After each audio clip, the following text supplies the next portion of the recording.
मित्रहो नमस्कार. हा आवाज आता इथून पुढे कधीच ऐकू येणार नाही. यामुळेच स्वर्गीय रवींद्रजी जगताप सर यांच्याच नावाचा पुरस्कार खऱ्या कोरोना योद्ध्यांना सन्मानित करून माझ्या गुरुवर्यांना गुरुवंदना तसेच प्रथम वर्धापन दिनानिमित्त छोटेखानी सत्कार समारंभ संपन्न.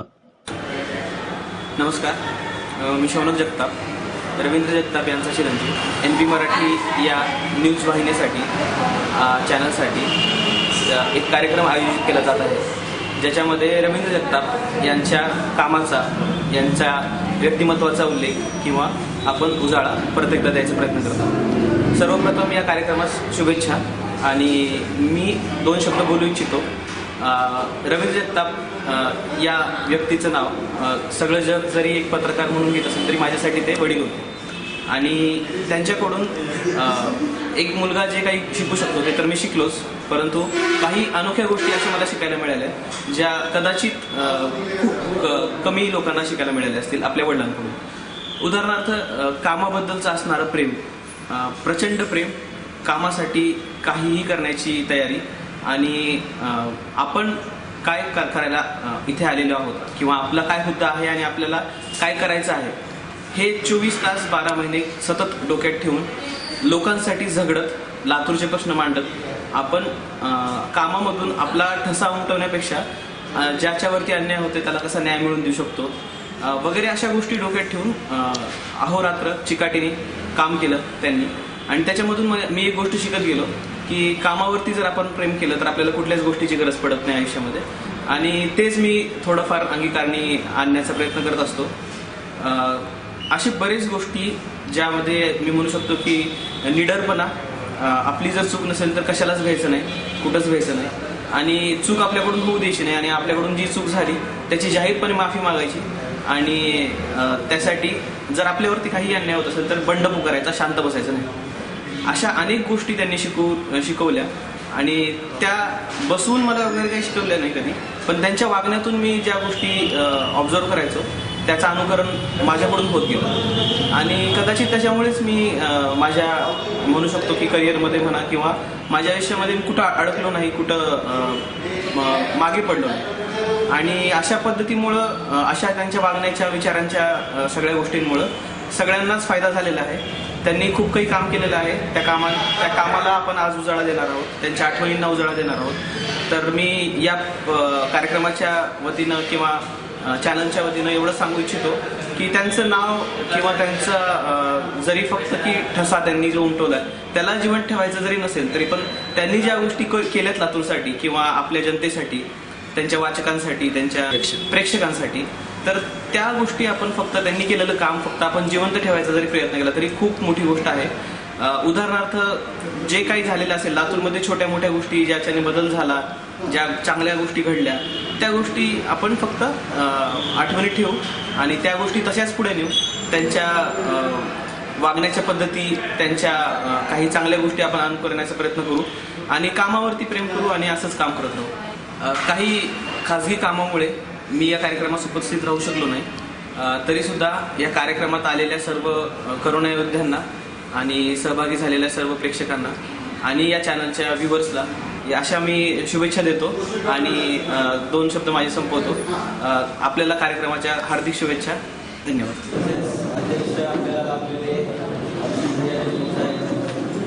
त्याचबरोबर महानगरपालिकेचे कर्मचारी मोरे सर, देसाई मोरे सर, त्याचबरोबर ज्येष्ठ पत्रकार तसेच सामाजिक कार्य करणारे मोहसिनभाई खान, मराठी पत्रकार संघाचे जिल्हाध्यक्ष नरसिंहजी घोडे बापूसाहेब, सर्वप्रथम मी आजचं स्वागत करतो. त्याचबरोबर माझ्या विनंतीला मान देऊन आपण सर्वजण इथं जमलात, आपलेही मी शब्दसुमनाने स्वागत करू इच्छितो. अशी संकल्पना वाटली की कुठंतरी आपण समाजाचं देणं लागतो म्हणून आपण प्रत्येकाने काम केलं. त्यासोबत मीही तुमच्यासोबतच काम करत होतो. तर हा कार्यक्रम घेण्याचा उद्देश एकच असा आहे की समाजामध्ये कुठल्या तरी ज्या गोष्टी घडतात आणि घडल्याच्या नंतर आम्ही जेव्हा दाखवण्याचा प्रयत्न करतो पण त्या व्यक्तींना कुठंतरी समाजात स्थान मिळत नाही, तर याच गोष्टीमुळे फक्त आपण यांना समाजाचं कुठंतरी चांगल्या ठिकाणी स्थान मिळावं आणि त्यांनाही अध्यक्ष होता येईल किंवा प्रमुख पाहुणाही बनता येईल. त्यामुळं आम्ही मोरे साहेबांचे नाव आवर्जून घेतलं त्या कार्यक्रमात, जेणेकरून यांनाही कुठंतरी समाजामध्ये चांगला दुजाभाव न करता चांगली प्रतिमा बनावी आणि यांच्या कामाची कोणतरी जाणीव ठेवावी या उद्देशानं हा कार्यक्रम आयोजित केला. त्याचबरोबर कैलासवासी रवींद्रजी जगताप सर हे माझे गुरु होते. मी जास्त काही त्यांच्यासोबत राहू शकलो नाही, पण जितके दिवस मी राहिलो आणि जितके दिवस त्यांच्यासोबत मी काम केलो त्या कामाचीच आज पावती म्हणून मी एक संपादक झालो. देशमुख साहेब, मी आपल्याला सांगू इच्छितो की मी एक फोटोग्राफर आहे, मी आणखी फोटोग्राफरच आहे, पण आज मी संपादक म्हणून जे स्वतःला घेतो तर फक्त आणि फक्त जगताप सरांच्या कृपेमुळे आशीर्वाद. त्यांनी मला सांगितलं नाही किंवा शिकवलं नाही, पण त्यांच्या सहवासामधून मला इतकं काही शिकता आलं आणि मी शिकत गेलो. कारण त्यांच्या कामाची पद्धत, त्यांचं काम करण्याचं स्किल आणि त्यांची ग्राउंड लेवलपासून स्टेट लेवलपर्यंतची जी कामाची जी टेक्नॉलॉजी होती तशी टेक्नॉलॉजी तर आतापर्यंत मी कुठं पाहिली नाही आणि पाहू शकणार नाही. पण सरांचा जेव्हा कुठलाही एखादा विषय हाताळायचा म्हणलं तर त्या गोष्टीमध्ये सरांची एखाद्या बातमीला जीव लावायचे, जेणेकरून त्या सगळ्याच गोष्टी त्या बातमीमध्ये दिसाव्यात अशी त्यांची संकल्पना राहायची प्रत्येक वेळीला. सरप्राईजभाई वणियार साहेब आताच उपस्थित झालेले आहेत, तर त्यांना विनंती करतो आपण स्थानापन्न व्हावं. कोरोनाच्याच कार्यकाळामध्ये जेव्हा सरांचं दुःखद निधन झालं त्या निधनाच्या वेळेस बरेच काही लोक येऊ शकले नाही, पण नंतर असं झालं की कोरोनाचा कार्यकाळ वाढतच गेला आणि त्या कोरोनाच्या कार्यकाळामध्ये रवींद्र जगताप सरांनी जे जे काही काम केलं होतं समाजाप्रती, लातूरप्रती, नागरिकांप्रती, तर सरांचं नावही आणि सरांचं कामही सर्वजणच विसरायला लागले. म्हणून कुठंतरी मला माझे गुरुवर्य आहेत तर सरांचं नाव तरी किमान राहावं ह्या हेतूने, ह्या उद्देशाने आपण सरांचाच नावाचा सन्मानाने सत्कार पुरस्कार देण्यासाठी ठरवलं,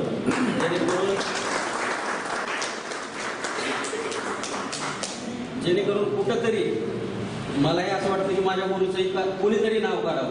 तर या सत्कार मूर्तींच्याच का पण होईना आज ह्यांना ट्रॉफी देणार आहे तर प्रमाणपत्र देणार तर कुठेतरी यांनी ते पाहिलं तर अरे हां जगताप सरांच्याच नावाचा पुरस्कार मिळाला. या उद्देशाने त्यांचा आपण म्हणजे सत्कार आणि समारंभ ठेवलेला आहे आणि जितके काही आपल्यासोबत काम केलेले आहेत आणि प्रत्येकजण प्रत्येक क्षेत्रामध्ये जास्तीच्या क्षेत्रामध्ये वेगवेगळं काम केलेलंच आहे, तर त्याच कामाची पावती म्हणून माझ्यातर्फे व आम्ही सर्वजण ज्यांनी मला मदत केली त्याच आयोजकांच्या तर्फे सर्वांच्याच वतीने मी परत एकदा आपले सर्वांचे स्वागत आणि आभार व्यक्त करू इच्छितो. धन्यवाद.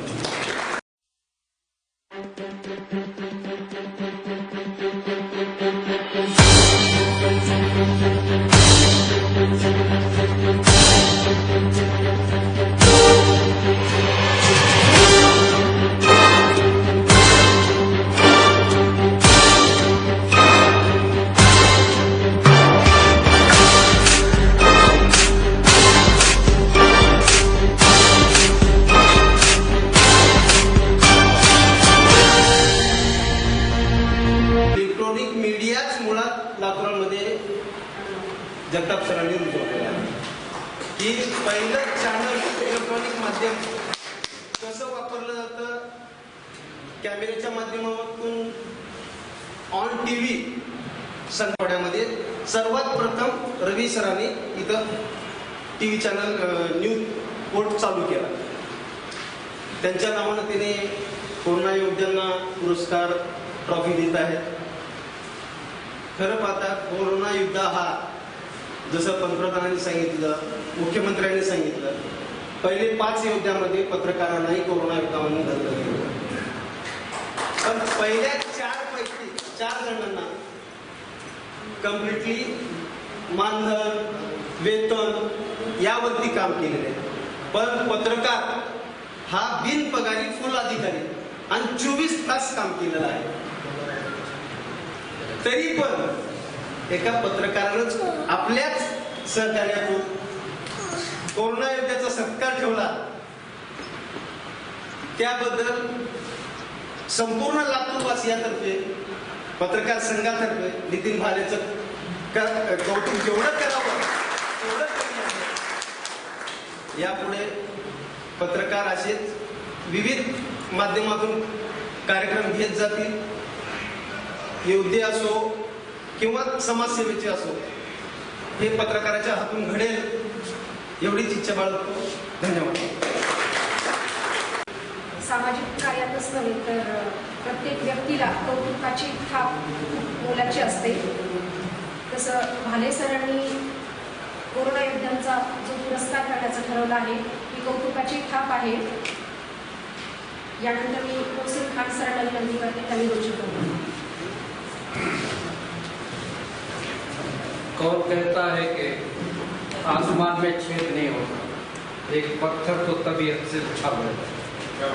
असंच कार्यक्रम माझ्या मित्र नितीन बाले यांनी या ठिकाणी घेतलं, त्याबद्दल मी सर्वप्रथम मी त्याच्या अभिनंदन करतो, आभार मानतो. या कार्यक्रमाला उपस्थित असलेले कार्यक्रमाचे अध्यक्ष माननीय अभिजित देशमुख साहेब, पत्रकार संघाचे अध्यक्ष सन्माननीय गोने सर, सकाळ मनिया मोरे सर, इतर मान्य पराळे साहेब आहेत.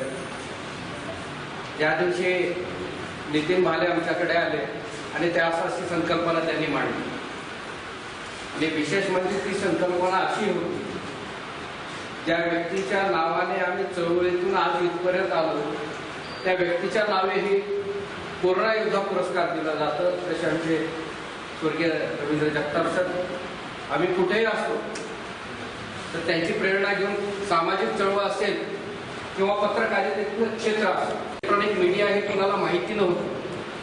छोटेखानी एक नवीन पत्रकार इलेक्ट्रॉनिक माध्यमातून काम करीत असतात.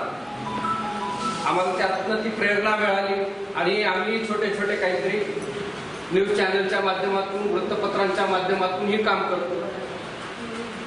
तशा व्यक्तीच्या नावाने हे कोरोना पुरस्कार दिले जात आहेत, त्याबद्दलही मी त्यांचे आभार मानतो. आणि ज्यांची सूची मी पाहिली, कोरोना योद्धा म्हणून ज्यांना द्यायची होती, त्यांची जी नावं पाहिली, अक्षरशः खोटं बोलत नाही, मी खालच्या जे ग्राउंड लेवलवरून वरपर्यंत ते काम करणारी माणसं होती, ज्यांनी आपली शेती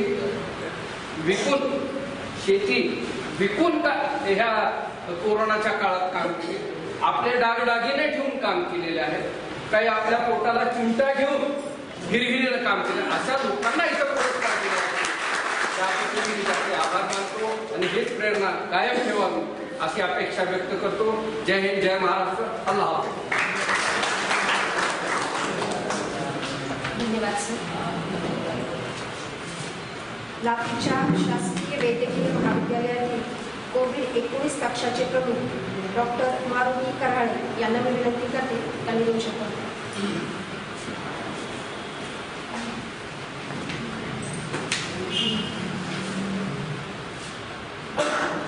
या कार्यक्रमाचे अध्यक्ष आणि सर्वसमोर पाणी पाहुणे, तसेच माझे सर्व पत्रकार बंधू, ज्येष्ठ पत्रकार आणि माझ्यासोबत कार्यरत असलेले सर्व कोरोनामध्ये काम करणारे सर्व हेल्थकेअर वर्कर्स आणि इतर कर्मचारी, सर्वांना माझा नमस्कार. मी डॉक्टर कराळे, मी शासकीय वैद्यकीय महाविद्यालय लातूर येथे नोडल ऑफिसर म्हणून सुरुवातीपासून आहे या कोरोनाच्या कालावधीत. काल म्हणजे 31 डिसेंबर 2020 ला कोरोना सुरू होऊन 1 वर्ष कंप्लीट. म्हणजे काल कोरोनाचा वाढदिवस सुद्धा चालला. तर 31 डिसेंबर 2019 ला फर्स्ट टाइम या व्हायरसला कोरोना व्हायरसचं नाव आहे. आणि तिथपासून जी वाटचाल आहे आज आपण त्या स्टेजला पोहोचलो. तर यामध्ये काम करत असताना मला महत्त्वाचं सांगायची गोष्ट ही आहे की हे एका व्यक्तीचं किंवा एका विभागाचं काम नव्हतं, तर इथे सर्व विभागाचे, सर्व क्षेत्रातले लोक, सर्व क्षेत्रातले कर्मचारी, अधिकारी सर्वांनी एकत्र येऊन आज आपण कोरोनावर मात केली. लातूर जिल्ह्यामध्ये सर्वप्रथम 4 एप्रिल 2020 ला प्रथम आपल्याकडे कोरोना पॉझिटिव्ह केसेस आल्या, ज्या की निलंगा येथून आपल्याकडे आल्यानंतर टेस्टिंग केलं होतं. 2 दिवस तिथपासून आज आपण कंटिन्युअसली फाईट करत आहोत. पोलीस डिपार्टमेंट असो, वैद्यकीय क्षेत्र असो, वैद्यकीय क्षेत्रातले सर्व विभाग, महानगरपालिका, त्यानंतर पब्लिक हेल्थ, त्यानंतर पत्रकार बंधू, या सर्वांचं सहकार्य आणि यांचं सर्वांचं मौल्यवान भाग जो आहे आमचा, हा निश्चितच व्याख्यानाजोगा आहे आणि प्रत्येकाने पुढाकार घेऊन पुढे येऊन काम केलं आहे. त्यामुळं आज आपण या कोरोनावर मात करू शकतो. तर मला हे एकत्र येऊन आपण जे काम केलं आहे त्यामुळं आपण ते कोरोनावर मात करू शकतो याबद्दल आणि माझ्यासोबतचे जे कर्मचारी आहेत सर्व यांनी कुठल्याही मनात बुद्धी न बाळगता आपल्या घरातल्या लोकांची ती काळजी असताना सुद्धा त्यांनी फ्रंट फूटवर येऊन काम केलं आहे. त्यांना घरापासून बऱ्याचशा वेळा दूर राहावं लागतं. अशा परिस्थितीत सुद्धा यामध्ये कोणीही माघार घेतली. म्हणून मी आपणा सर्वांचं मनपूर्वक अभिनंदन करतो. तसेच आज या सर्व कोरोना योद्ध्यांना इथे बोलवून आपल्या पत्रकार मंडळींनी इथे बोलवून त्यांचं एक सन्मानपत्र देऊन जो स्वागत जे पुरस्कार देऊन त्यांचं अभिनंदन करायचा जो कार्यक्रम ठेवला आहे याबद्दल मी त्यांचे आभार मानतो. तसं तर हे आमच्यासाठी आम्हा सर्वांसाठी एक प्रोत्साहन आहे. मला या अगोदरही पत्रकार बंधूंनी एक इन्व्हिटेशन दिलं होतं की तुम्ही आमच्या कार्यक्रमात या आणि कोरोना योद्धा म्हणून तुमचं आम्हाला अभिनंदन करायचं आहे असं या अगोदरही मला मेसेज आला होता. म्हणजे साधारणतः जूनमध्ये. परंतु मी त्या पत्रकार बंधूंना रिक्वेस्ट केली की त्यांना मी सांगितलं की मी सध्या या परिस्थितीमध्ये तरी या पुरस्कारासाठी मी आपल्याकडे येऊ शकत नाही. जेव्हा कोरोना कमी व्हायला लागेल किंवा जेव्हा कोरोना संपत येईल आणि तोपर्यंत मी जर सस्टेन करू शकलो तर मी या कार्यक्रमात आणि तेही मी माझ्या विभागातला एकटा येण्यापेक्षा आमच्या विभागातले सर्व मंडळी आणि त्याबद्दल जास्त अभिमान एवढे बोलून मी माझे 2 शब्द संपवतो. आपण म्हणाला की कोरोनाचा पण वाढदिवस आहे. कोरोना वाढू नये आणि यासाठी कोरोनाच्या लढाईमध्ये जे कोरोना योद्धे आहेत त्यांच्यावर आम्हाला पूर्ण विश्वास आहे आणि या विश्वासाच्या बळावरच ही कोरोनाची लढाई आपण नक्की जिंकू. यानंतर आपण थेट वळत आहोत कोरोना योद्ध्यांच्या पुरस्काराकडे. सिद्धाजी मोरे, क्षमा असावी. कार्यक्रमाचे अध्यक्ष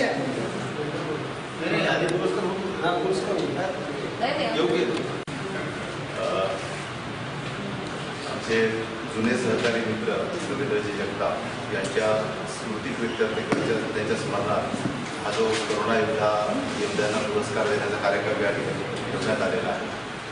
या कार्यक्रमाला उपस्थित पत्रकार संघाचे अध्यक्ष कोंडेजी, सरफराजी मनियार, मोहसिन खानजी, डॉक्टर साहेब आणि आमचे मोरे आणि ज्यांनी या आपल्याला सगळ्यांना इथं एकत्र आणलं, अतिशय चांगला कार्यक्रम ज्यांनी घेण्याचं थोडंसं धाडस केलं असं मी म्हणालो तरी सुयोग्य ठरेल असं मला वाटतं. असे आमचे मित्र नितीन भालेजी, त्यांचा मुलगा इथं आहे, परिवार इथं आहे सगळे आणि बरेच जण इथं माझ्या तर मित्रपरिवार उपस्थित आहेत. आपल्या सगळ्यांचं या ठिकाणी मी मनापासून स्वागत करतो. आज 1 तारीख आहे, नवीन वर्षाची सुरुवात आहे. तुम्हाला सगळ्यांना नवीन वर्षाच्या मनापासून शुभेच्छा देतो आणि आज नितीन भालेजींचा वाढदिवस पण आहे. त्याच्यामुळे सगळ्यांच्या वतीनं मी त्यांना मनापासून वाढदिवसाच्या शुभेच्छा देऊ इच्छितो. खरं तर अशा तारखेला जन्मावं जी तारीख सगळ्यांच्या लक्षात राहील, जो तारीख म्हणजे अशी ही तारीख हा आणि त्या तारखेला तुमचा वाढदिवस. आता मला वाटत नाही की पुढच्या वर्षीपर्यंत कोणी यातलं तुमचा वाढदिवस विसरेल. सगळ्यांच्या स्मरणात राहील की 1 तारखेला नितीन भालेजींचा वाढदिवस असतो. त्यामुळे मी सगळ्यांच्या वतीनं त्यांना मनापासून वाढदिवसाच्या शुभेच्छा देऊ इच्छितो. हा कार्यक्रम घेण्यासंदर्भात जेव्हा ते माझ्याकडे पहिल्यांदा आले आणि आमची चर्चा झाली की असा कार्यक्रम मला घ्यायचा आहे, मला खरोखर मनापासून आनंद झाला. आणि त्या कार्यक्रमाला कोरोना आणि ही जी सगळी वर्षभराची आपली परिस्थिती आहे जी आपण सगळ्यांनी अनुभवली, जीवन मरणाचा प्रश्न हा जो सगळ्यासमोर आपल्या उभा आहे. ठीक आहे, आता थोडीशी तीव्रता कमी झालेली आहे, अनेकांच्या चेहऱ्यावरती मास्क नाही येत आता, त्यामुळे तेवढे आपण आता थोडे सरावलेले आहोत आणि कोरोनाची थोडीशी भीती आपल्या मनातली आता कमी झाली आहे तुलनेने. अजूनही आपण घाबरतो नाही असं नाही, जीवाला कोण घाबरत, पण तुलनेने आपल्या मनातली थोडीशी भीती आता कमी झालेली आहे. परंतु तो सुरुवातीचा काळ होता की जेव्हा पुढं जरी कुणाला काही झालं, माणूस शिंकलं तरी चिंता व्हायची. मला वाटतं होळीकरजींचाच मला एकदा फोन आला होता, खूप छान किस्सा आहे. महिला रुग्णालयामध्ये कोणीतरी पेशंट एक ॲडमिट होते, तर म्हणजे तिथे डिलेव्हरीचा काहीतरी प्रॉब्लेम होता. तर फोन आला, माझ्या मित्राची पत्नी आहे आणि बेड मिळत नव्हता. मी फोन करून सांगितलं की बाबा त्यांची सगळी व्यवस्था करा. तर रात्री उशिरा मला असा फोन आला की ज्या मित्रासोबत गेलो होतो तर तिथं फक्त मला म्हणजे चुकून शिंक आली, तर तोच मित्र पळून गेला. तेव्हाच एक वातावरण असं होतं की थोडं जरी काही झालं तरी आपल्याला खूप भीती वाटायची, खूप काळजी वाटायची.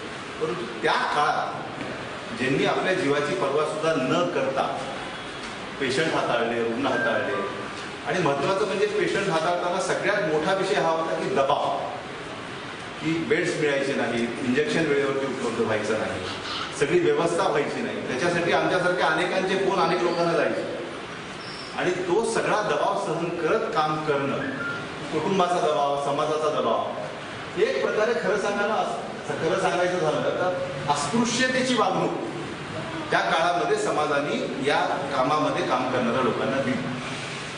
हे मी अतिशय विनम्रपणे सांगतो, याचा कुणीही कृपया चुकीचा अर्थ घेऊ नये. परंतु हे सत्य होतं, कारण प्रत्येकाला स्वतःच्या जीवाची काळजी असल्यामुळे या क्षेत्रामध्ये काम करणाऱ्या प्रत्येक माणसाच्या बाबतीमध्ये 4 हात दुरून राहण्याचं धोरण हे सगळ्या समाजाने त्या ठिकाणी अवलंबलेलं होतं. तर त्या काळात सुद्धा जे लोक स्वतःच्या जीवाची पर्वा न करता लढले, उभे राहिले, सगळ्यांनाच काही पीपी किट उपलब्ध होत नव्हते. खूप कमी लोकांना सुरुवातीच्या काळामध्ये पीपी किट उपलब्ध होत होते. पण पीपी किट उपलब्ध नसताना सुद्धा जे लोक त्याच्यामध्ये सहभागी झाले त्यांचं खरोखर कौतुक आहे. आणि पीपी किटमध्ये दिवस काढणं काही सोपं नसतं बरं का.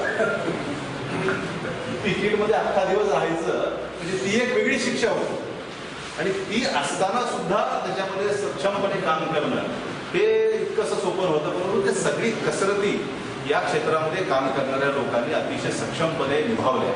ते वैद्यकीय क्षेत्रातले लोक असतील, महापालिकेचे लोक असतील, पत्रकार मित्र असतील, सगळ्यांनीच खूप जबाबदारीने त्या ठिकाणी काम केलं.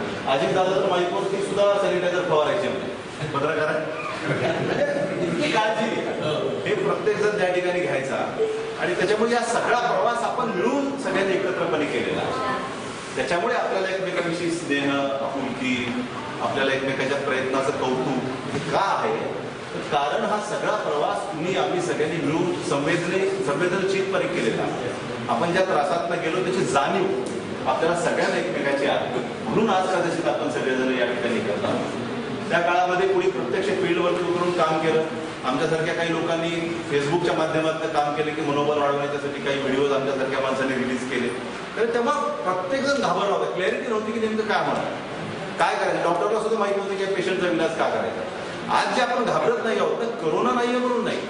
तुम्हाला जर आठवत असेल तर पहिला लॉकडाऊन जेव्हा आपण केला तर 53 पेशंट होते लातूर जिल्ह्यामध्ये, पण आपण लॉकडाऊन केला कारण क्लॅरिटी नव्हती. आजही 50च्या आसपास पेशंट आहेत, पण आज आपण लॉकडाऊनची भाषा पण करत नाही. कारण आज आपल्याला कुठंतरी माहिती आहे की जर काही झालं तर याला हाताळायचं कसं. तेव्हा काय होतं की जर काही झालं, पेशंट वाढले तर याला हाताळायचं कसं याची भीती आपल्या सगळ्याच्या मनात होती. आणि त्याच्यामुळे आपण खूप काळजीपोटी त्यावेळेस आपण लॉकडाऊन घेतला. पण आज आपण घेत नाही, नाव सुद्धा कोणी काढत नाही की लॉकडाऊन करा, कुणाचा दबाव नाही, कोणी जाऊन करायला काही पत्र देत नाही की लॉकडाऊन करा वगैरे. तर त्याच्यामुळे आज आपण त्याला सरावलेले आहोत, इतकं आपण त्याच्यामध्ये प्रगती साधलेली आहे. तर तेव्हा संसाधनही कमी होते, मास्क सुद्धा मिळायचे नाही. 10 रुपयाचा मास्क 50 रुपयाला मिळत होतं, म्हणजे इतकं संसाधने सुद्धा तेव्हा कमी होती. परंतु त्या सगळ्यावरती मात करत करत करत आपण इथं आलो. आणि ह्याचं खरं श्रेय जर कुणाला असेल तर आपल्या इम्युनिटीला. भारतीय लोक कशालाही पुरून उठतील अशी आपली इम्युनिटी आहे. त्या सगळ्या गोष्टीची सवय. आम्ही क्रिकेट खेळायचो पराळीची, तेव्हा मला आठवतंय, आज आपण बिस्लरीशिवाय पाणी पित नाही. पण आम्ही जेव्हा क्रिकेट खेळायला शिरुळांपाळ, वाढवणं, निलंगा, चाकूर, उदगीर या ठिकाणी जायचो, कसलं पाणी तेव्हा पिलं हे जर आज मला आठवलं अंगावर काटायचं की आपण काय काय पाणी त्या काळात कुठलं पिलंय, कुठं जेवलो, कुठं झोपलो. आज गुड नाईट लावतो, पण तेव्हा आम्हाला डॉमेटरी सारखं एका शाळेच्या हॉलमध्ये 17च्या डबल झोपवायचे. किती मच्छर चावले त्या काळात कुणाच नव्हतं. परंतु त्याच्यातनं सुद्धा सगळ्यातनं आपण बाहेर येऊ शकलो त्याचं कारण आपली जीवन पद्धती, आपली इम्युनिटी आहे, आपल्या खाण्याच्या सवयी आहे. आपलं शरीर अत्यंत सक्षम आहे. आपल्या प्रत्येक भारतामधल्या प्रत्येक प्रदेशामध्ये खाण्याच्या सवयी ह्या वेगवेगळ्या आहेत. त्या प्रदेशाला जे सूट होतं ते जेवण आहे. गुजरातमधलं जेवण वेगळं आहे, राजस्थानमधलं जेवण वेगळं आहे, महाराष्ट्रातलं जेवण वेगळं आहे, आंध्रातलं वेगळं आहे, कर्नाटकातलं वेगळं आहे. तर ही त्या त्या प्रदेशाला, त्या लोकांना, शरीराला कशाची आवश्यकता आहे त्या पद्धतीनं अनादी काळापासून आपल्या खाण्याच्या सवयी डिझाईन केलेल्या आहेत. आणि ते आपण खात आलेलं असल्यामुळं आपल्याला कुठेतरी शरीरामध्ये आपली इम्युनिटी प्रतिकार क्षमता ही चांगली आहे म्हणून आज आपण या ठिकाणी उभे आहोत. या सगळ्या कोरोनाच्या काळाला आपण मात करत करत या ठिकाणी यशस्वीरित्या आलेलो आहोत. आणि आज या टप्प्यावरती आपण उभे असताना जेव्हा आता डॉक्टर साहेबांनी सांगितलं की कोरोनाचा कालच वाढदिवस आहे, म्हणजे बघा आपण कशा कशाचे वाढदिवस साजरे करतो, कोरोनाचा सुद्धा वाढदिवस आहे, कालच झाला, असे हे सगळं ही काळात आलेलं आहे. या नेमकं आजच्या दिवशी हा सुंदर योगा आहे की तुमचाही वाढदिवस आहे, काल कोरोनाचा वाढदिवस झाला आणि आज आपण पुरस्कार सगळ्या लोकांना देत आहोत. हा सुंदर योगायोग या ठिकाणी नितीनजीने घडवून आणला आणि याला करत असताना त्यांची जी जगतापजींसोबतची भावनिक गुंतवणूक जी मी अनुभवली तर ती खूप कौतुकास्पद आहे. की ते म्हणजे आता सगळ्यांनी सांगितलं की डिजिटल मीडिया आज आपण आता अनेक डिजिटल मीडियाचे मित्र आहेत आमचे, काँग्रेस पक्षातले, भाजपमधले, सगळे एकत्र आले. ही पत्रकाराची ताकद असते. पत्रकारिता काय असते तर सगळे पक्षवाले गुन्ह्या गोविंदाने नांदत असतात पत्रकार जोपर्यंत समोर आहे तो. त्याच्यानंतर मग आपलं चालत राहतं. तर ही जी डिजिटल मीडिया आज मोबाईलमध्ये वर्तमानपत्र पण आलंय, आज मोबाईलमध्ये टीव्ही पण आलाय, आज कशाचीच तुम्हाला मोबाईलमुळे आवश्यकता राहिली नाही. पण हे सगळं मोबाईलमध्ये येऊ शकतं हे पहिल्यांदा रवींद्रजींनी ओळखलं आणि त्या काळामध्ये त्यांनी त्याच्यामध्ये प्रवास चालू केला. खऱ्या अर्थाने काळाची पावलं ओळखणारा व्यक्ती कोण असेल तर रवींद्र जगताप. मला फक्त शल्य एवढं आहे त्यांनी व्यावसायिक क्षेत्रामध्ये काळाची पावलं ओळखली, पण दुर्दैवाने वैयक्तिक आयुष्यामध्ये ते काळाची पावलं ओळखू शकतो. त्याचं मला खूप दुःख आहे. कारण अशी क्रांतिकारी माणसं की ज्यांना तो विचार होता, ते विजन होतं, अशा माणसाने जगामध्ये जास्त दिवस जगायला. आज दुर्दैवाने ते स्वतःच्या वैयक्तिक आयुष्यामध्ये काळाची पावलं ओळखू शकले नाहीत म्हणून आज ते आपल्याकडे नाहीतर ह्या सगळ्या वाढत्या डिजिटल मीडियाचं जे खरं ॲडव्हान्टेज कोणी घ्यायला पाहिजे होतं, कोणी जर खरा हक्कदार होता तर ते रवींद्र जगताप. आजच्या ह्या सगळ्या आज कसं झालं की झाड वाढलंय, त्याला फळं लागली आहे, झाड लथडलंय आणि नेमकं ज्यांनी झाड लावलंय तोच माणूस आज त्या ठिकाणी त्याची फळं टाकायला नाहीये. याचं मला शल्य नाही, याचं मला खूप मनापासून दुःख आहे. आज ते इथं असायला हवे होते. म्हणजे हे जे सगळं झालेलं आहे त्याच्यामध्ये अजूनही त्यांनी आपल्या लातूरला वगैरे या क्षेत्राला अजून त्याच्यामध्ये जास्त पावलं पुढं त्यांनी नेलं असतं. आणि त्यांची प्रश्न विचारायची शैली मला फार आवडायची. म्हणजे इतकं ते शांतपणे प्रश्न विचारायचे, एक झालं की दुसरा झालं की तिसरा, पुढचा माणूस चिरडीला यायचा यांच्या प्रश्न विचारण्याने. पण हे आपले शांत चालू आहे, आपलं एक झालं की कागद पुढं, दुसरा झालं की प्रश्न पुढं. हिची पद्धत त्यांची प्रश्न विचारण्याची होती ती शिकण्यासारखी. बरेच पत्रकार प्रश्न ज्याला विचारतात त्याला त्याच्या थोडंसं अंगावर जाणं म्हणा किंवा आग्रही राहणं म्हणा अशा पद्धतीचा अप्रोच बऱ्याच पत्रकारांचा असतो. पण रवींद्र जगतापांचा तसा नव्हता. अतिशय शांत चित्ताने ते प्रश्न विचारायचे. माझा खूप जवळून वैयक्तिक संबंध त्यांचा आलेला आहे. कारण की लातूरमध्ये सहसा काय होतं की पत्रकार मित्र माझे एवढे आहेत की व्यावसायिक गोष्टी खाजगी जर बोलायच्या असतील तुम्ही सोपा माणूस आहे बोलायला.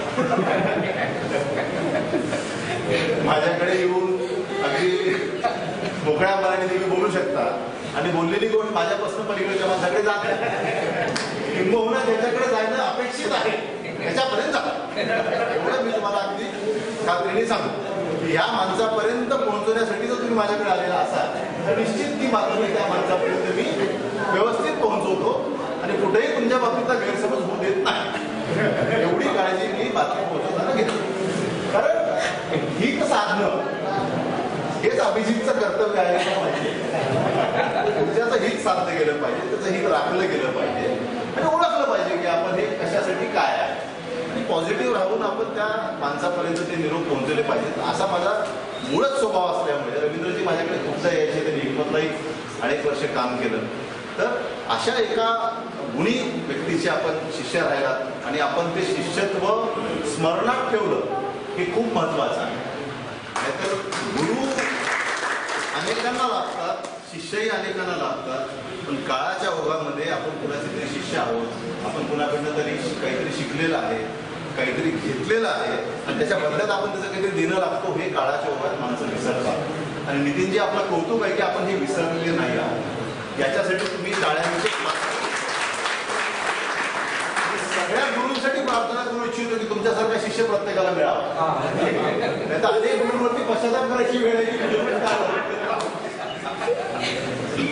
म्हणजे गुरूंचा सुद्धा शिडीसारखा वापर करण्याची पद्धत समाजामध्ये दुर्दैवाने सुरू झालेली आहे. जी शिडी आपण चढलो तिला अगोदर लोक काय करतात ते मी सांगण्याची गरज नाही. म्हणजे आधी भयापर्यंत लात मारली म्हणतील असं कुणी म्हणू नये, परंतु ही काळाचा महिमा आहे. मला तुम्हाला काय म्हणायचं ते म्हणा, पण हे काळाच्या ओघामध्ये होत आहे आणि या काळामध्ये आपल्यासारखा व्यक्ती रवींद्रजींना शिष्य म्हणून लाभला की ज्यांनी हे लक्षात ठेवलं आणि विसरला नाही असे कार्यक्रम घडून आले, त्यांचं भाग्य आहे.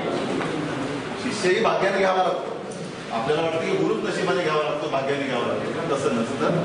शिष्य पण चांगला हा नशिबाने भाग्याने घ्यावा लागतो. तसे शिष्य आपण आहात हे रवींद्रजींचं भाग्य आहे. आणि मला अनेक दिवसानंतर असं वाटलं की पत्रकार संघामध्ये चैतन्य आलं या कार्यक्रमावर.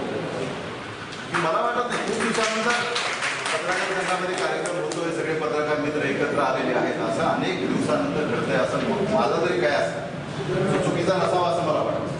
त्याच्यामुळे असे कार्यक्रम आधीमध्ये घडले पाहिजेत. या कार्यक्रमाच्यासाठीचं योग्य फंडिंगचं सुद्धा नियोजन हे पत्रकार संघाकडनं झालं पाहिजे.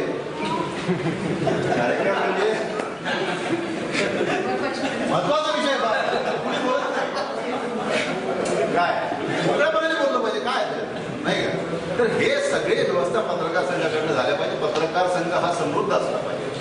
पत्रकार तर समृद्ध असलेच पाहिजे, पण पत्रकार संघ सुद्धा समृद्ध असला पाहिजे याची काळजी की आपण सगळ्यांनी मिळून घेतली पाहिजे. आणि त्याच्यासाठी आमचं काहीतरी सहकार्य लागलं तर आपण हक्काने आमच्याकडे येऊ शकता, आम्ही सहकार्य करायला तयार आहोत. ते तुम्हाला मी आज जबाबदारी सांगतो.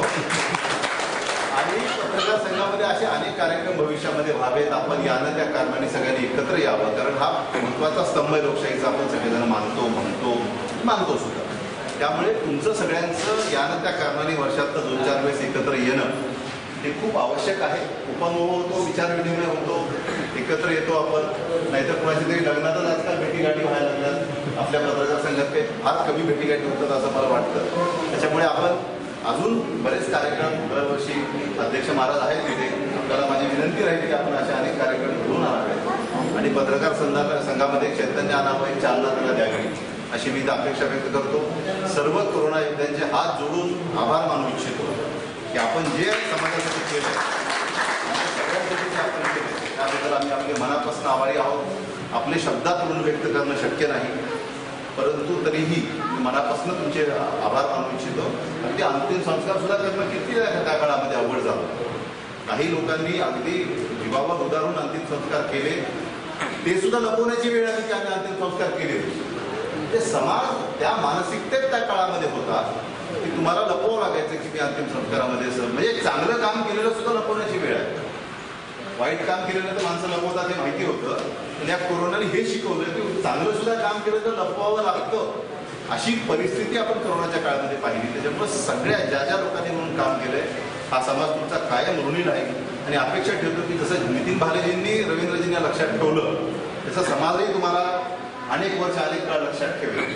कारण क्षणिक आठवण करणं, आभार मानणं, घरी निघून जाणं आणि पुन्हा तोच माणूस काही रेफरन्स घेऊन 2 वर्षानंतर आपल्याकडे आला ते लक्षात न ठेवणं, त्याची जाणीव न ठेवणं हे चुकीचं ठरतं. तुम्ही कधी दोन वर्षांनी नाही 4 वर्षांनी जरी आमच्याकडे कोणत्या गोष्टीसाठी आलात तर आमचं समाज म्हणून कर्तव्य आहे की तुमचं हे कार्य लक्षात ठेवून आम्ही त्या वेळेला तुमच्या उपयोगी पडलं पाहिजे जसं तुम्ही आज आमच्या उपयोगी पडला. त्यामुळे परत एकदा तुमच्या सगळ्यांचे मी मनापासून आभार मानू इच्छितो.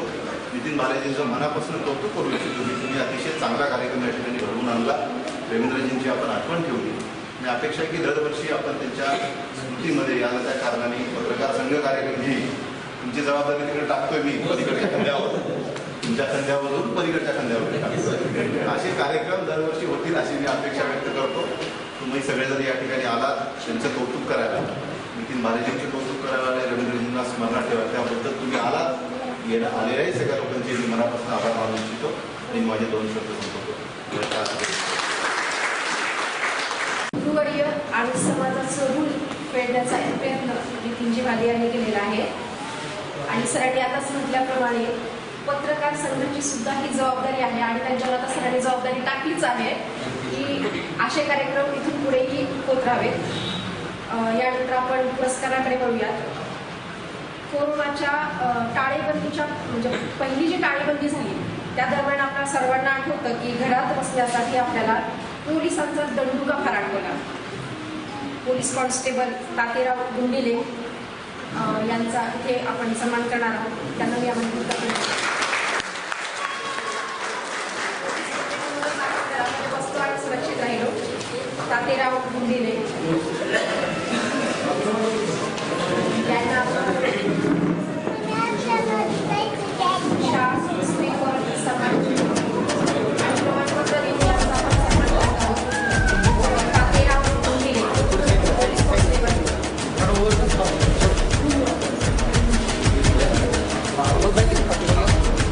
थोडं मागे याची पुढची थोडी मागे घ्या. याची घ्या.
नवनवीन व्हिडिओ पाहण्यासाठी आणि आमच्या चॅनलसोबत राहण्यासाठी सबस्क्राईब करा आणि बेल आयकॉनला क्लिक करायला विसरू नका.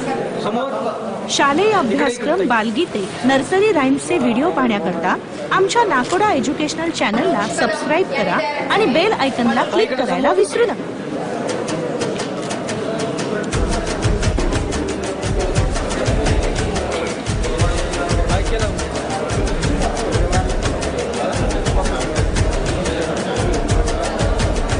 समोर थोडं थोडंसं मागे हां समोर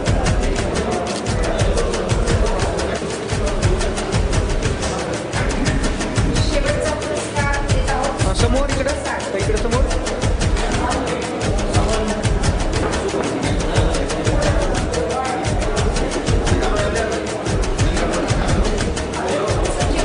कार्याच्या प्रकरणामध्ये त्यासाठी मी आमंत्रित करत आहे जोगळे सरांना.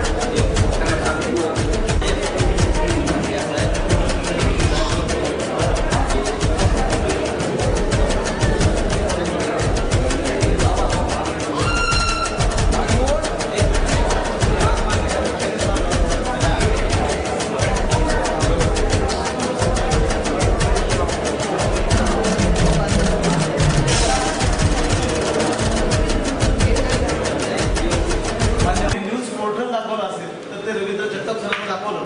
आणि या कोविडच्या काळामध्ये अभिजित भाईंनी जसं सांगितलं की स्वतःच्या शरीराकडं लक्ष न देता म्हणजे स्वतःच्या प्रकृतीची काळजी न करता त्या माणसानं पत्रकारितेला वाहून घेतलं होतं आणि त्यामध्येच त्यांचं निधन झालं. आणि दुर्दैव असं होतं की ज्या काळामध्ये अंत्यसंस्काराला जाणं देखील घरच्यांच्या शिव्या खाणं होतं. म्हणजे जर एखाद्याच्या अंत्यसंस्कारला गेलो म्हणून जर आपण कळलं तरी तर आपला 3 दिवस घरात कोण घेत नव्हतं.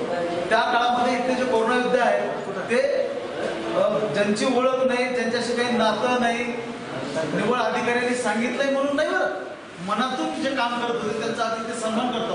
तर या क्षणी आपण रवींद्र जगताप सरांना जी श्रद्धांजली आहे ती अर्पण केल्याशिवाय आपण या कार्यक्रमाच्या शेवटाकडे जाणं अशक्य आहे. म्हणून मी आपण सर्वांना विनंती करतो की स्वर्गीय ज्येष्ठ पत्रकार रवींद्र जगताप सर यांना आपण 2 मिनिटं शांत राहून श्रद्धांजली अर्पण करायची आहे. त्याचबरोबर या मोहनशी यांचं देखील निधन झालं उपचारादरम्यान, त्यांना देखील आपल्याला इथे श्रद्धांजली अर्पण करायची आहे. ते जावं लागलं. अशा सगळ्या लातूरकरांना आपण या ठिकाणी श्रद्धांजली अर्पण करतो. मी सर्वांना विनंती करेन की आपण 2 मिनिटं स्तब्धता पाळायची आहे.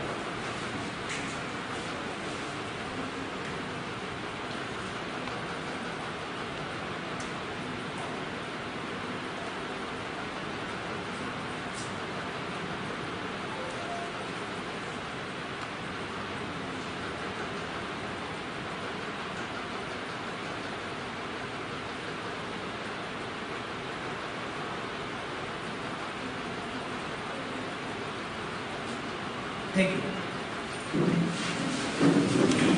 म्हणजे पत्रकारितेमध्ये पत्रकारिता शिकायला म्हणजे पत्रकारांचा वकिलासारखं आहे. महेंद्र जोगळेला आता 20 वर्षात आता लोक ओळखायला लागले. आणि आणि नितीन भाले यांनी एका वर्षामध्येच त्यांचा वर्धापन दिन साजरा केला आणि एवढ्या मोठ्या स्वरूपामध्ये सगळे उपस्थित झाले. पत्रकारिता किती वेगानं वाढते आहे. आणि मग पत्रकारिता वाढवत असताना किंवा पत्रकारिता करीत असताना सगळ्या स्तरातल्या लोकांशी कसे रिलेशन डेव्हलप करायला लागतात. आज मंचावर बसलेले सगळे जर व्यक्ती आपण पाहिले तर ही सगळी वेगवेगळ्या क्षेत्रातली मंडळी आहे. आणि ही मंडळी नितीन भाले यांनी आपल्या कामातून जोडून ठेवली आहे. अभिजित भाईंचं भाषण जे आहे ते खरंच म्हणजे आजच्या कार्यक्रमामध्ये म्हणजे आपण विसरूच शकत नाही. म्हणजे पुढच्या हॅपी न्यू इयर पर्यंत लक्षात राहील. आपण पाहतोय सरफराज भाई असतील ज्यांनी खूप मोठं काम म्हणजे कुणालाही न सांगता त्यांनी सुरू केलेलं होतं कोविडच्या काळामध्ये. कोविडच्या काळामध्ये अशी अवस्था झाली होती की कुणाच्या घरामध्ये तांदूळ आहे तर दुसऱ्याच्या घरून जेवायला भाजी आणावं लागायची. अगोदरच्या जुन्या काळामध्ये आपण पाहतो आता खूप मॉडर्न जग झालेलं आहे. गॅसच्या काळामध्ये आपण ह्या सगळ्या छोट्या छोट्या गोष्टी भैयाने सांगितलं की कळशीमध्ये क्रिकेटच्या मैदानावर गेल्यानंतर जे पाणी आपण पिलंय विसरून गेलो आपण. म्हणजे आता आपण बॉटलीच्या पलीकडे विचारच करत नाही. म्हणजे खेड्यामध्ये सुद्धा जर आपण लग्नाला गेलो तर कळशीतलं माठातलं पाणी आपण कोणी रांजणातलं पाणी डेस्कीतलं पाणी कोण देत नाही. आता बॉटलच देतात. पाहुणे जरी आपण होऊन कुणाच्या घरी गेलो तर बॉटलच येते. म्हणजे जुन्या आठवणी ज्या असतात त्या सगळ्यात आपण म्हणजे ताज्या आठवून जर पुढे गेलो तर त्याची एक रंगत मजा जीवनामध्ये असते. तर सांगायचं तात्पर्य असं आहे की पत्रकारितेमध्ये वेगवेगळे बदल जे आहेत काम करायला. आणि पत्रकार तर दुसऱ्याच्या कार्यक्रमाला जाऊन दुसऱ्याच्या कार्यक्रमावर टिप्पणी काढण्याचं काम पत्रकारांचं आहे. नाही याचं इथं चुकलं, नाही मग साहेब असं बोलले असतं तरी फार छान झालं असतं, अरे ते साड्या कशाला दिल्या, हे सगळं पत्रकारांचं काम. म्हणजे प्राथमिक सांगतो मी, खरं तर मोठमोठ्या कार्यक्रमांमध्ये पत्रकार चुका काढण्याचं काम करतात आणि काम तितक्या ज्याला म्हणतो आपण मोठमोठ्या मंत्र्यांच्या सगळ्यांच्या पत्रकारांचं काम आहे. पण नितीन भालेंचं कौतुक करतो की त्यांनी वेळ काढला या कार्यक्रमाच्या तयारीसाठी. कार्यक्रम आपला जरी छोटेखाली दिसत असला तरी याची तयारी मी ते पाहतोय. 3 दिवस झालं ते पत्रकार भवनच्या इथे येऊन 3 दिवस झालं ते तयारी करतायत. आणि म्हणून मला राहावलं नाही की त्यांनी जरी संयोजन समिती बनवली नसती, ते एकटे जिंकत आहेत तरी देखील मला राहावलं नाही. या मंचावर येणं सोपं होतं माझ्यासाठी, परंतु इथे थांबून त्यांना मदत करणं मला आवडलं. सरप्राईजच्या बाबतीमध्ये मी सांगत होतो की अनेक अशी माणसं होती ज्यांच्या घरामध्ये भाजी आहे तर तेल नव्हतं, तेल आहे तर इतर गोष्टी नव्हत्या. आणि नुसत्या छोट्या म्हणजे जे गरीब लोक आहेत त्यांच्या घरामध्येच असं नव्हतं, तर सामान्य लोकांच्या कुटुंबांमध्ये सुद्धा अशी परिस्थिती सुरू झाली होती. 6 महिने वर्षाचा काळ कमी नसतो. आपण 1 महिना जर सामान्य माणूस घरातून कामासाठी बाहेर नाही गेला तर काय अवस्था असते त्याला सांगता देखील येत नाही. आणि म्हणून सरप्राईजबाईने काम सुरू केलं होतं आणि आपोआप मीडियाने त्याची दखल घेतली. म्हणून या कार्यक्रमाचे प्रमुख पाहुणे आणि कोविड योद्धा सरप्राईजबाई या कार्यक्रमाला उपस्थित झाले, याबद्दल मी त्यांचे मनपूर्वक आभार व्यक्त करतो. त्याचबरोबर माननीय श्री डॉक्टर मारुती कराळे सरांबद्दल काय बोलायचं. जो माणूस स्वतःच्या गावाकडे गेला नाही हो, 6-7 महिने झाले, अक्षरशः डॉक्टर मारुती कराळे कोण आहे बघायला मी त्यांच्या फ्लॅटवर गेलो. माणूस तर कोण आहे म्हणजे एवढा मोठा चार्ज, म्हणजे कोरोना कक्षाचं म्हणजे लातूर जिल्ह्याचे ते प्रमुख आहेत. कोरोनाच्या म्हणजे आपलं सगळ्यात मोठं हॉस्पिटल जे आहे लातूरचं गव्हर्नमेंटचं, त्याचे ते इन्चार्ज आहेत. म्हणजे रात्रंदिवस म्हणजे 11:30-12 वाजता माझी त्यांची भेट झाली सर, तर ते खिचडी खात होते फ्लॅटवर आणि अविवाहित आहेत सर, त्यामुळे तर अजूनच अडचण भाकरीची.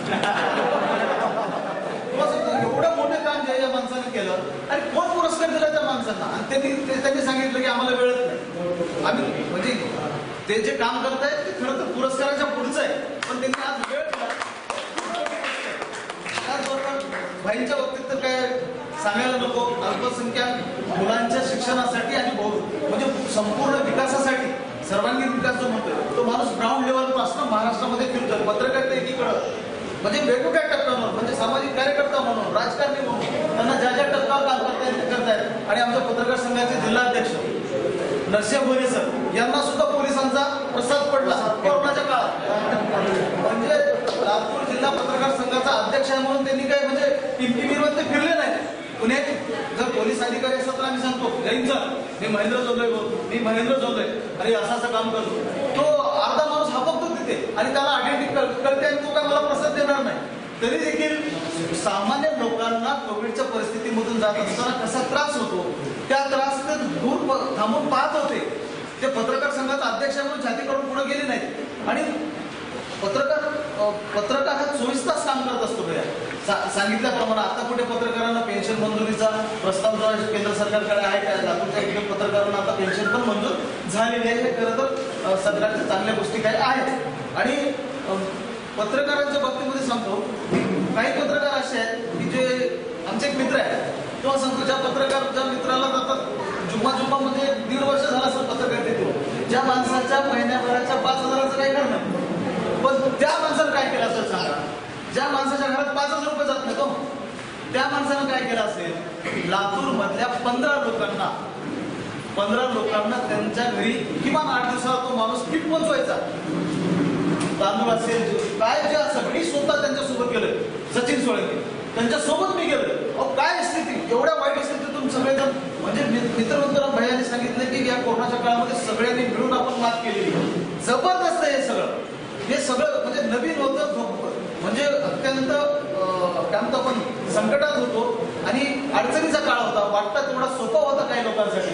आणि जे कोणी म्हणजे साठेबाजी करत होते त्यांच्यासाठी काळ असेल तसा, परंतु मी सगळ्यांना दिवाळी कोणासाठी आपलं दिवाळच निघालं होतं, पण काही लोकांनी ते केलं होतं. आणि या कार्यक्रमाच्या माध्यमातून एक चांगला संदेश नितीन भालेंनी केलाय. आणि एका वर्षाच्या काळामध्ये नितीन भालेंनी जी काही बातम्या केल्या, चुकलं असेल कुठं कुठे चुकलं असेल, बातमी लिहिताना काही चुकलं असेल तर रवींद्र जगताप सरांना हे शिकायला मिळायचं. एक नाव होतं, आम्ही चर्चा करत होतो, सुमन शिरसाट, एक नाव होतं सर. मग मी त्यांना असं म्हणालो, हे पहिलं मला एक 5 मिनिटामध्ये आपला कार्यक्रमाच्या समारोपाकडे जायचं आणि विनंती आहे की सगळ्यांनी आपोपवार घेतल्याशिवाय जाऊ नये. बरं, सुमन शिरसाट नाव होतं. तर मी त्यांना असं म्हणालो की सु आणि विदेश आणि मन लिहिलं तर काय होईल, आणि मग पुन्हा असं त्यांना म्हणालो शिरसाट नाव आहे, शिर आणि मध्ये रेष द्यायची आणि साठ लिहायचं, काय होईल. तर ह्या छोट्या छोट्या गोष्टी ज्या आहेत ना त्या रवींद्र जगताप सरांनी आम्हाला शिकवलं. रवींद्र जगताप सरांकडे ज्ञानाचं भांडार होतं आणि म्हणून तो त्या ताकदीने त्या पुढच्या माणसाला बोलू शकत होते. पुढच्या माणसावर रागारागा करणं सोपं नसतं. जेव्हा तुमच्यामुळे ते तेवढा आत्मविश्वास असतो तेव्हा तुम्ही ठामपणे त्या माणसावर पुढे जाऊ शकतो. एक चांगला कार्यक्रम नितीन भाले यांनी इथे घडवून आणला. आपण सगळे जर आलात आणि खरं तर कोण कोणासाठी वेळ काढत नाही आजकाल. आपण पाहतो कोविड संपल्यानंतर तरी दिवाळीत सुद्धा कोणी कोणाच्या घरी गेलं नाही, बरोबर की नाही. तर मी अध्यक्षांच्या परवानगीनं हा कार्यक्रम इथे संपलाय असं जाहीर करतो. आपण सगळ्यांना विनंती करतो संयोजकांच्या वतीनं की आपण आत्मोपात घेऊनच इथून पुढे जा आणि अशाच प्रकारचं सामाजिक योगदान तुम्ही दिलं पाहिजे. समाज आपला ऋणी राहील. या शब्दांमध्ये शब्दांच्या म्हणजे हे शब्द व्यक्त करून इथे थांबतो. धन्यवाद.